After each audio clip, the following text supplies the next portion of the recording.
don't know why I didn't come. Dans le monde de la santé en France, c'est un événement assez exceptionnel.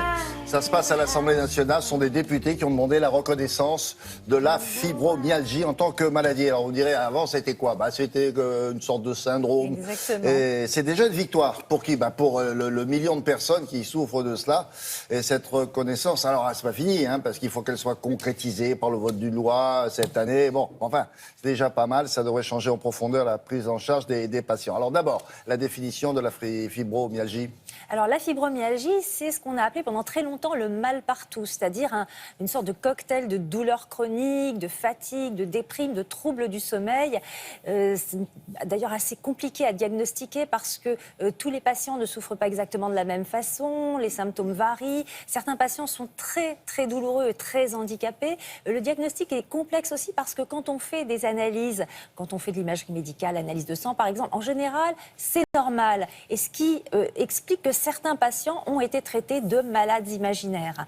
Alors, C'est pour ça que ça a été longtemps ignoré, cette maladie. c'est pour ça que cette maladie a été longtemps décriée, y compris par des médecins. Et donc, les patients, effectivement, vivent très mal ce décalage entre leur souffrance et cette non-reconnaissance. Et pourtant, il y avait une description, j'allais dire collective, c'était les mêmes symptômes. Et ça n'a pas alerté le monde médical en disant, mais tiens, ils souffrent de la même chose, même si on ne trouve pas. Si, mais pendant longtemps, comme il n'y avait pas de preuves, si vous voulez, par les analyses, par les examens, beaucoup ont mis en doute l'existence même de cette maladie en disant « mais c'est dans la tête, c'est psychologique ». Or non, ce n'est pas psychologique. On pense aujourd'hui que dans cette maladie, ces patients ont une perception différente de la douleur. Et donc, pendant très longtemps et jusqu'à présent, la fibromyalgie, vous l'avez dit, est un syndrome, c'est-à-dire un ensemble de symptômes qui n'est pas forcément relié à une maladie. Et là, des députés ont mené une enquête parlementaire, donc c'est très sérieux. On dit que la fibromyalgie, c'était un vrai problème de santé publique. Ils demandent la reconnaissance de ce syndrome en vraie maladie. Et vous l'avez dit, ça va déjà changer les choses. Ça commence à changer les choses pour les patients parce que leur prise en charge, la façon dont ils vont être soignés, va changer en profondeur. On regarde. There's a place I go to when no one knows me.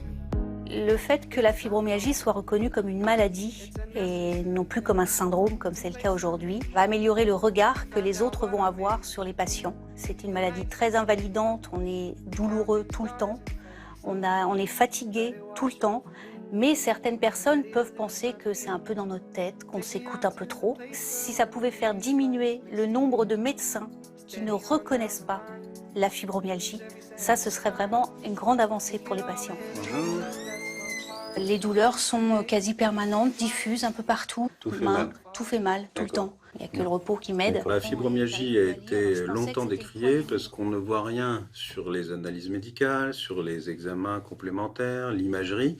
Et ça déconcerte un grand nombre de médecins. La fibromyalgie, c'est surtout une désynchronisation entre le corps et le cerveau.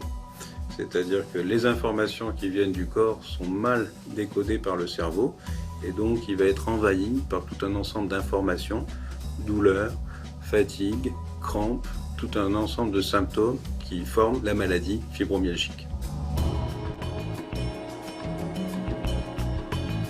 Reconnaître que la fibromyalgie, c'est une vraie maladie du cerveau, va permettre d'expliquer qu'on va utiliser des médicaments du cerveau, des antidépresseurs, même s'il n'y a pas de dépression, des antiépileptiques, même s'il n'y a pas d'épilepsie, parce que dans la fibromyalgie, il y a une hyperactivité du cerveau, et là, les antiépileptiques vont calmer cette hyperactivité du cerveau.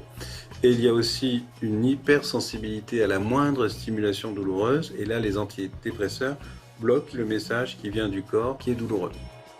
Les anti-inflammatoires dans la fibromyalgie doivent être utilisés uniquement s'il y a une poussée aiguë, de façon très ponctuelle.